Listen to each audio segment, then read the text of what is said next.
I have a mystery on my hands, a mystery worthy of the great girl detective Nancy Drew. This mystery actually has to do with some of the Nancy Drew books. Whenever I'm in a reading slump, I turn to my mother's old Nancy Drew books to get me out. They're short and it doesn't matter if I'm distracted while reading because the stories are easy to follow, and I've read them all before. While reading one of those Nancy Drew books, I stumbled into a mystery. For those unfamiliar with Nancy Drew, it's important that you know that they are very formulaic.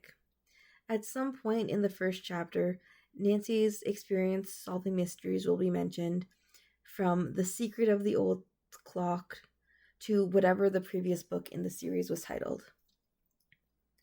And in the last page or so of the final chapter, the next book in the series will be mentioned. Something along the lines of, Nancy wondered what her next mystery would bring, and she'd soon find out in title of next book. This brings us to our mystery. In Book 16, The Clue of the Tapping Heel, the 1969 edition, the book ends with Nancy performing in a variety show and tapping out a message in Morse code asking if anyone in the audience has a mystery for her to solve. One of the audience members, a soldier, stands up and tells her that he has a mystery, the mystery of the brass-bound trunk.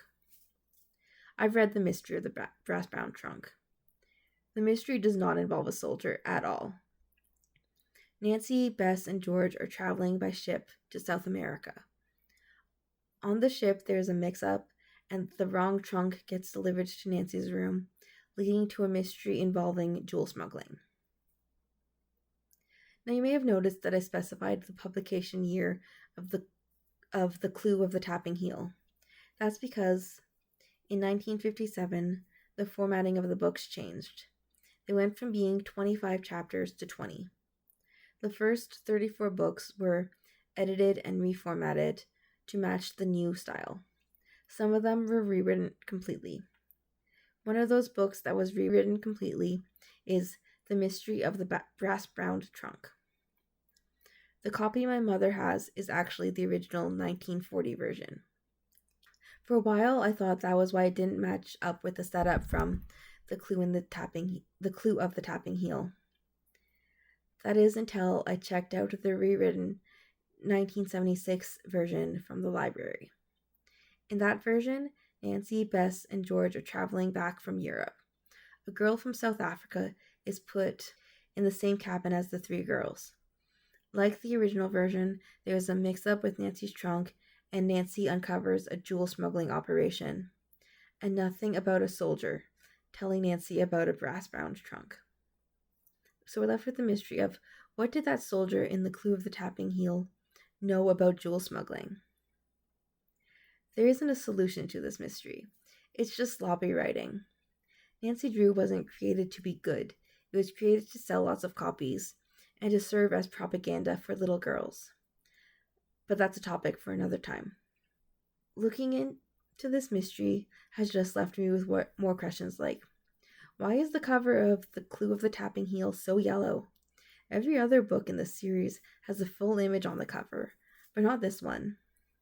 It's an odd stylistic choice. And why were Nancy and her friends traveling by ship in the Atlantic in 1940? Do they not know there's a war on? I know the United States hadn't joined the war yet, but Canada had, and New York is awfully close to Canada. A stray German U-boat might decide to target an American civilian vessel, even if the Americans weren't actively at war with Germany. They could have at least set sail from Florida instead of New York. The waters there would have been much safer. The fact that the original version of The Mystery of the Brass-Bound Trunk was published in 1940 is the only way I can remember which is which. Nancy wouldn't have been vacationing in Europe in 1940. I hope you enjoyed the video. Have you read any Nancy Drew books? Let me know in the comment section down below. If you have read any Nancy Drew, which incarnation do you read? If you liked the video, please hit the like button and subscribe for more. Thanks for watching. Bye.